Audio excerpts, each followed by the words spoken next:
그 월급에 잠이 와?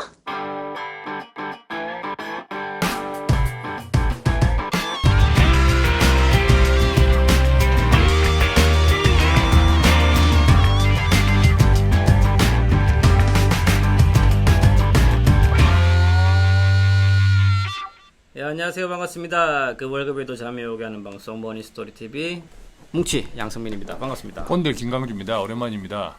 이제 오랜만이죠. 요즘 덥죠? 많이 덥죠. 봄도 덥고 마음도 덥습니다. 그죠? 마음도 덥고 안 더운 데가 없는 것 같아요. 실제로 또 가뭄도 심하고 가뭄도 심하고 요즘 이게 총체적인 난국입니다. 그러니까 다 우리 청취자분들도 다 건강하시죠? 그러니까 이게 저희가 방송을 오랜만에 하죠.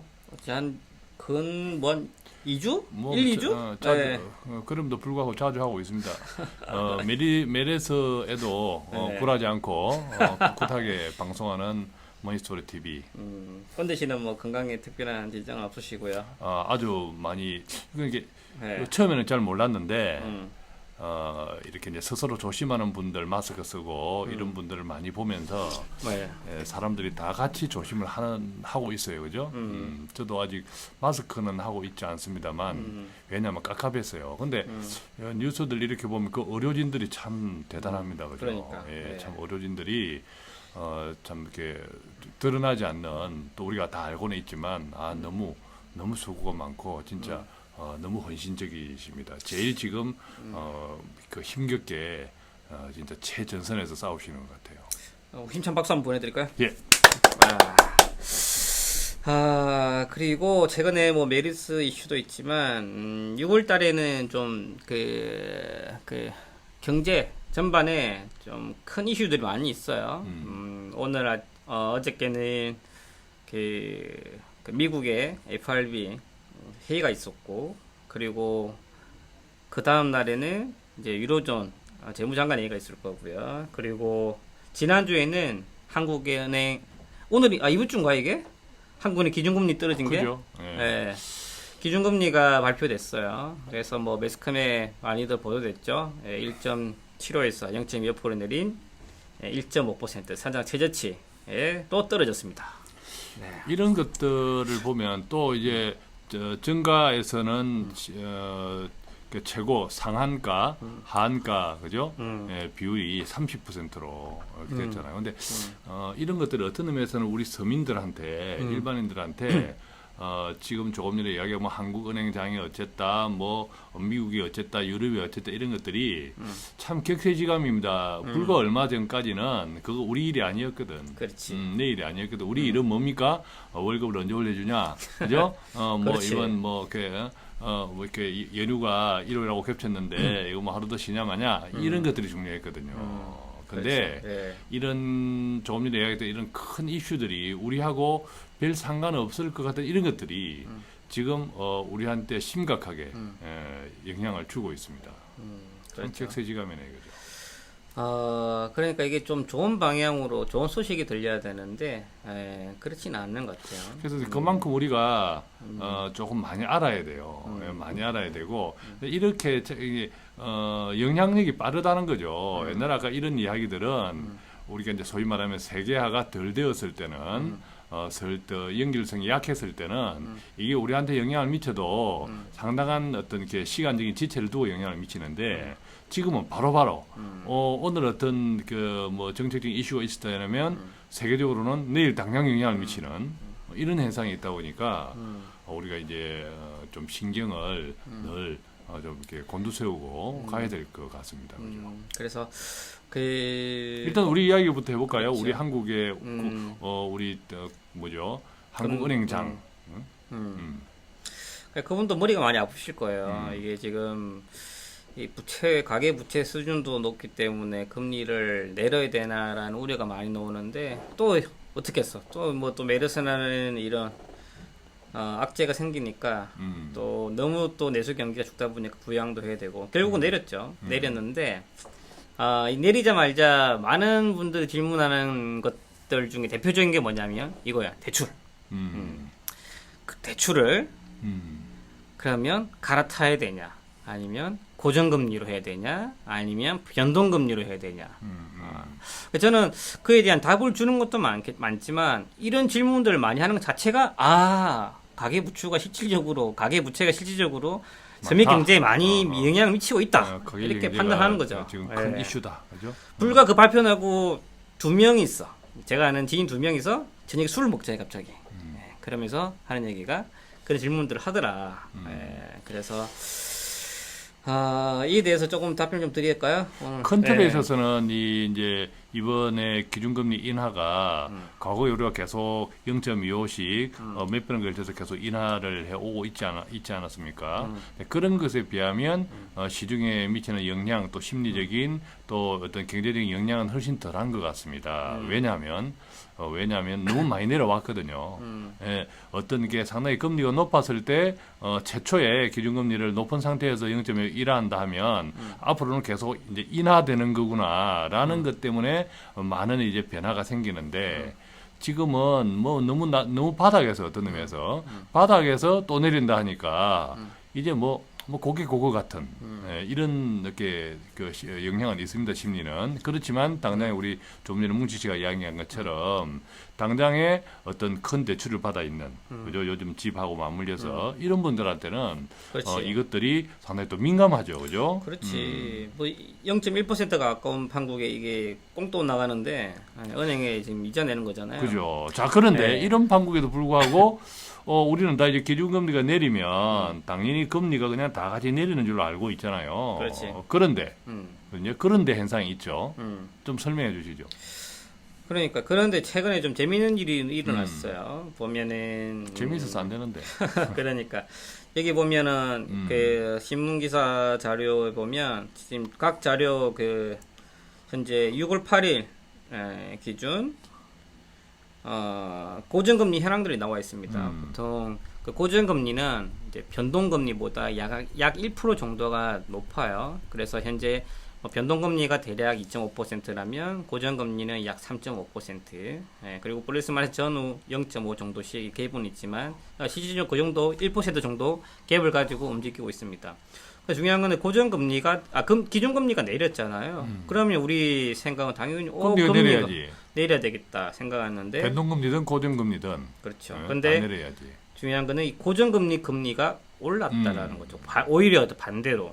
왜냐하면 변동금리는 어차피 기준금리에 인용되니까 그게 문제될 건 없는데. 자 여기서 우리가 한 번 더 이제 고정금리와 변동금 다 아시겠지만 변동금리는 말 그대로 어떤 그 금리 정책의 기본이 바뀌면 그에 따라서 뭐 같이 바뀌는 것이 변동금리고요. 고정금리는 그거하고 상관없이 일정 기간 동안은 계약된 약속된 그 금리를 가지고 뭐 이제 계속 부담하는 것이 고정금리입니다. 다 알고 계시죠? 그렇죠.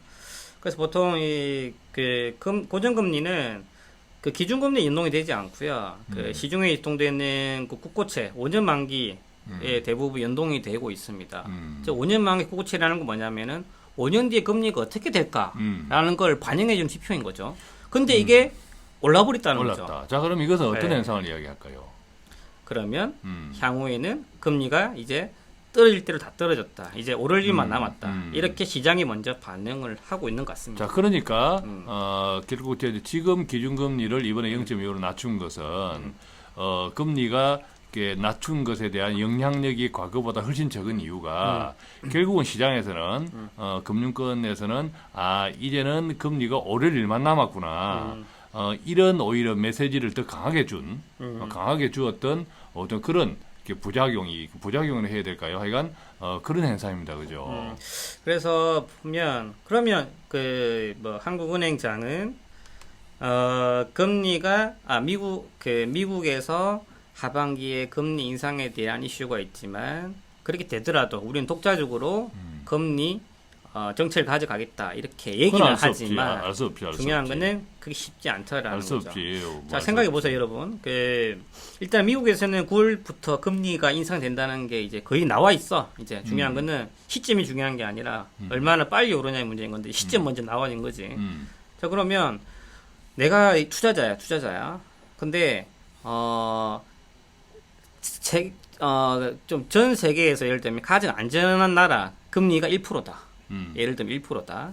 근데 중요한 거는 위험도가 높은 나라가 그리고 중요한 거는 그 통일도 안 되고 대치하고 있고 그런 그 상대적으로 그 안정적으로 수위가 떨어지는 그런 나라에 있는 국가의 금리 2%다. 어디다 투자하시겠어요, 근데? 1% 갭이 있다면은.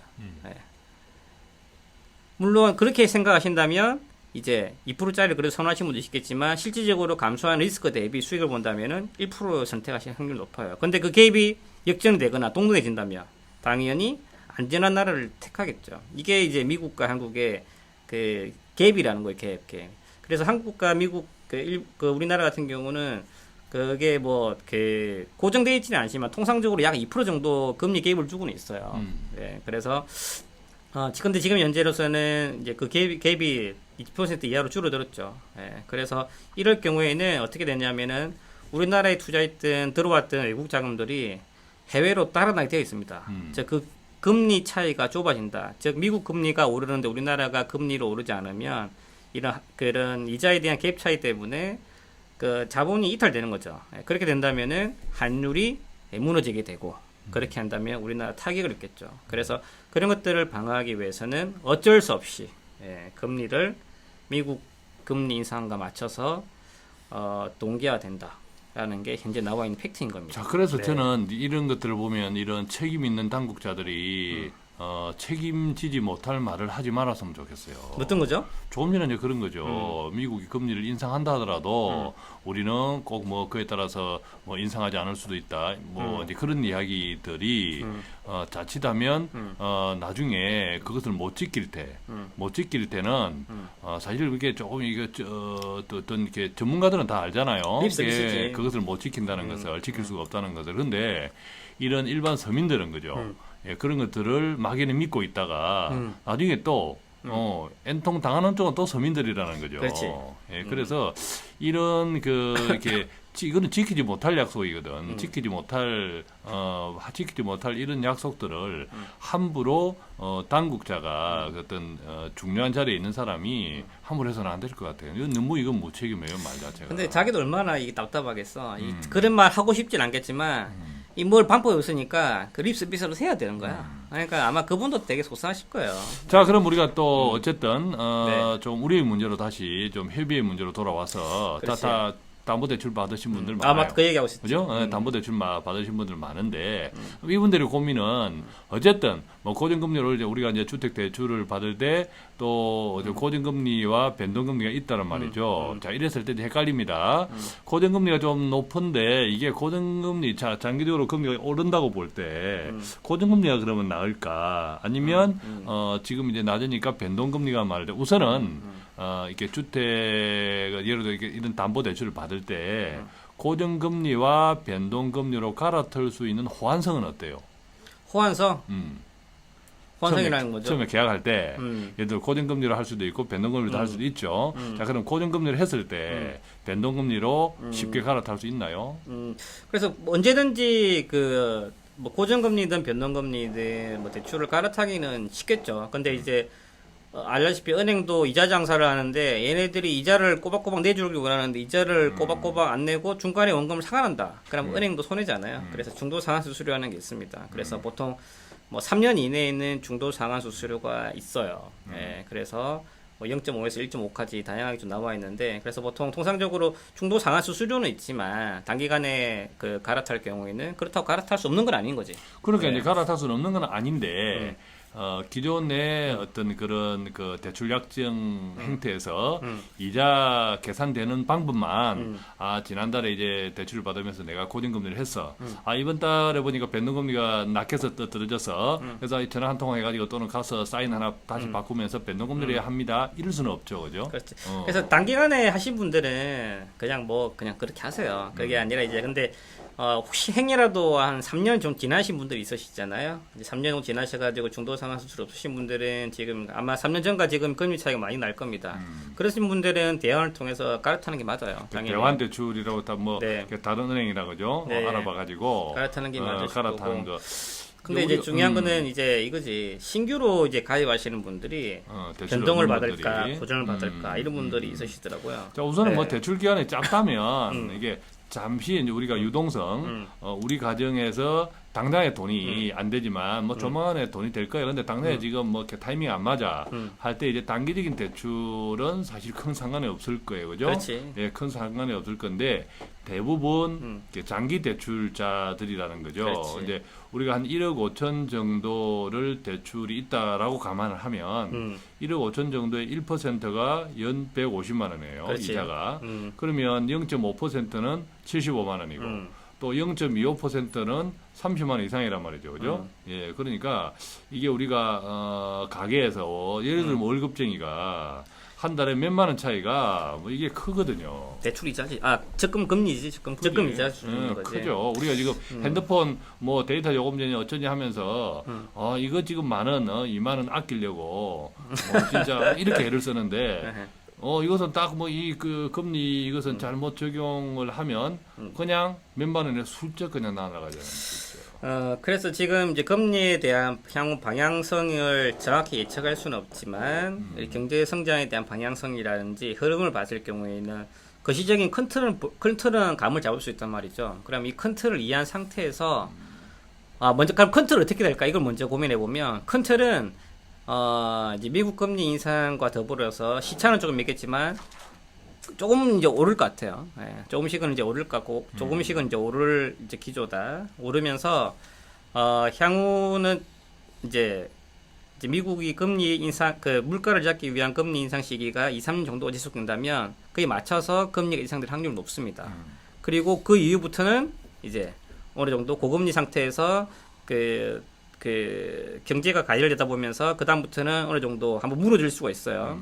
그 무너진다는 거는 경제가 이제 무너진다는 거죠. 예, 그럴 경우에는 다시 과거 우리 금융위기 때처럼 이제 금리 인하를 통해서 경기를 부양하려고 할 겁니다. 즉 인상과 인하 사이클은 계속 반복되면서 그런 작은 사이클이 반복되면서 큰 숲을 이루어 나가는데 그 큰 숲을 보면 어떠냐면 큰 숲 자체는 조금씩 레벨을 낮아주는 추세예요. 뭐 꼰대시 아시겠지만 과거 뭐 90년대 금리 수준 아실 거고 2000년도 초반 금리 수준 아실 거고요. 예, 즉 금리 수준이라는 거는 경제 성장에 대한 것과 비례를 한다는 건데 그럼 향후에 경제 성장이 어떻게 되겠냐라는 걸 감안해 본다면 고성장보다는 저성장이 될 확률이 높겠죠. 그러면은 전체적인 금리 레벨은 내려갈 거라는 거죠. 예. 그러면 이제 이걸 이해한 상태에서 금리를 어떻게 한번 대출 받을지 한번 고민해 보면 예를 들면 내가 한 1, 2년에 단기적으로 돈을 빌리겠다라는 분들은 이 변동금리가 날 수는 있어요. 왜냐면은 어차피 고정금리나 변동금리는 금리차가 1%라며 맞죠? 그러니까 단기적으로는 1, 2년 이내에 금리가 오르더라도 그 고정금리, 변동금리 1% 차이만큼 오르진 않을 거거든요. 그러니까 단기적으로 본다면은 변동금리가 유리할 수는 있어요. 근데 좀 중기적으로 보면 한 3년, 2, 3년 이상이라든지 그 이상을 보면은 이게 고정금리가 유리할 수도 있다는 거지. 왜냐하면, 자, 그럼 우리가 이제 두 네. 가지 케이스로 축약해서 한번 정리해 볼게요. 첫째, 지금 대출을 받을 거야. 그죠? 그 또한 15년, 20년짜리를 네. 받을 거야. 받는 입장에서는 고정금리가 좋을까요? 10년, 20년 받는다? 변동금리가 좋을 거예요. 일단 지금 어쨌든 이제 지금 장기적으로 지금 계약을 해. 예. 그러면 저는 고정금리가 나을 것 같아요. 왜냐하면 단기적으로는 변동금리가 낮겠지만 단기적으로 하실 분들은 제가 대출을 받지 마세요. 왜냐하면은 1, 2년에 원금 어떻게 상하네.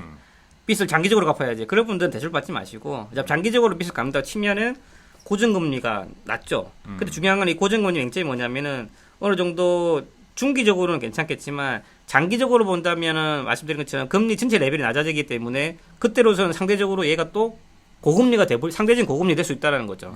중요한 거는 그때 되면 어떻게 하냐면 그때 대안을 통해서 변동금리를 갈아타면 돼요, 다시. 왜냐하면 그때 시점은 말씀드린 중기 시점이기 때문에 3년 정도 시점이 지났다. 즉 중도 상환 수수료 없는 시점이잖아요. 그러면 그때는 다시 한번 더 다른 이제 고정금리라든지 아니면 변동금리로 대안이 가능하다는 거죠. 예. 그렇기 때문에 추후에 우리가 쓸 수 있는 카드가 있기 때문에 그런 분들은 현재로서는 금리가 현재로서 바닥이라고 한다면 고정금리가 유리할 수는 있겠죠. 예. 우리가 한 3년 정도 우리가 지금 이야기 드리는 것은 지금 비록 15년, 20년짜리 대출 계약서에 사인을 한다 하더라도 이것이 한번 사인한다고 해서 15년, 20년 동안 이렇게 변경을 못하는 것은 아니다라는 것을 그 유념해 두시고요. 그렇지. 변경을 할 수 있는 방법은 아까 이제 대환 대출도 있고요. 이제 다양한 방법이 있습니다. 그래서 그렇다면 이것을 우리가 15년, 20년짜리이지만 이것을 한 3년 정도로 끊어서 전략을 세워보는 게 좋겠다.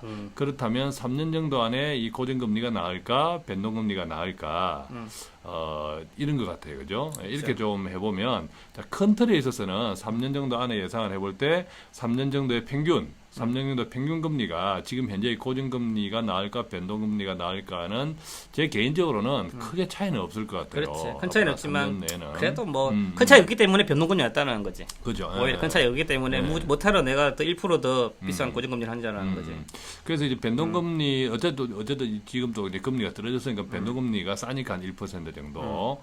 변동금리를 하고 난 다음에 한 3년 정도는, 봐도 괜찮겠다. 그죠? 그러니까 3년 뒤에 대안대출을 하든지, 예, 그렇게 해서 또 다른, 또 이제 정책을 이렇게 방법을 강구해봐도 괜찮겠다. 이런 생각이 듭니다. 자, 그래서 그것은 이제 지금 당장 대출을 받으시는 분들의 케이스고, 기존에 지금 대출을 받아둔 분들 받아 놓고 있는 분들은 두 가지 케이스예요. 고정금리로 가지고 계신 분도 있고 변동금리로 가지고 계신 분도 있을 거예요. 그죠?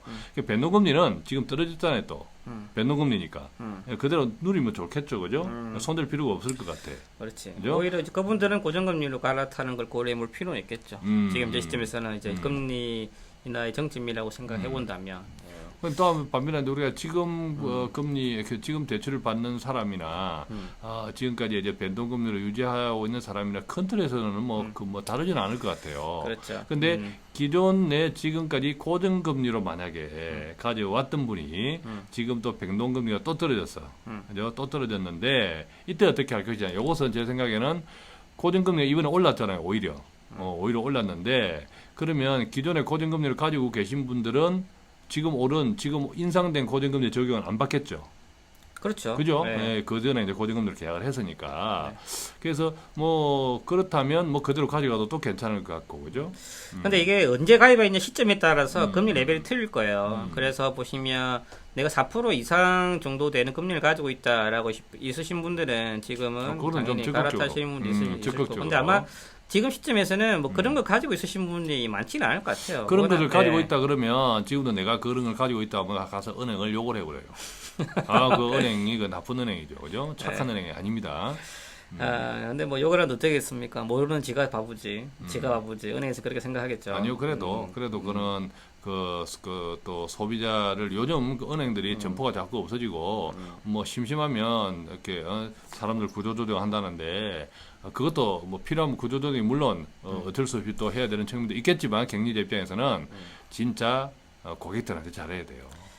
그러면 얼마나 좋겠어요. 그러면 상주지. 뽀뽀대주고. 절대 그렇지 않지. 누가 먼저 전화해서 금리 갈아탈 어느 정도 얘기예요? 편차는 있어요. 편차는 뭐 어떤 타이밍상 편차는 어쩔 수 없겠지만 지금 예를 들어 지금 4%대 어떤 주택담보대출을 가지고 있다. 이분들은 본인도 물론 본인의 어떤 게 자산 관리에 있어서 치명적인 그런 또 이렇게 오류를 범하고 있지만 그 해당 은행도 좀 문제가 있죠. 그렇죠? 그래서 일단 이제 금리 인하에 따라서 최근에 지금 많이 질문 받는 그 대출 관련해서 간략히 정리를 해봤어요. 근데 이제 그 대출이라는 게 제가 오늘 말씀드리는 것도 그냥 일반적인 팩트만 가지고 말씀드리는 거지. 근데 중요한 거는 그 개인 신용도라든지 개인 재무 상태에 따라서 답이 다 케이스 바이 케이스예요. 다 틀리기 때문에 디테일한 것들은 본인이 직접 발품을 팔고 아니면 창고에서 이제 접선을 해봐야지만 정확한 답을 얻을 수가 있습니다. 그게 대출의 가장 올바른 답을 얻는 그 정석인 것 같습니다. 그래서 좀 추가적으로 뭐 대출 관련해서 좀 궁금하신 부분이라든지 뭐 질문하실 거 있으시다면 저희 머니스토리.tv 홈페이지 들어오셔서 간략하게 메모 남겨주시면 답변 드릴 수 있도록 하겠습니다. 네. 자, 이번에는 우리가 이제 금리 인하와 관련돼서 구체적으로 우리 개인들한테 어떻게 고정금리와 변동금리의 두 가지 선택길에서 어떤 선택을 하면 좋을까에 대해서 조금 구체적으로 적용하고 같이 한번 나눠보았습니다. 자, 수고했습니다, 문치 씨. 네, 수고하셨습니다. 감사합니다.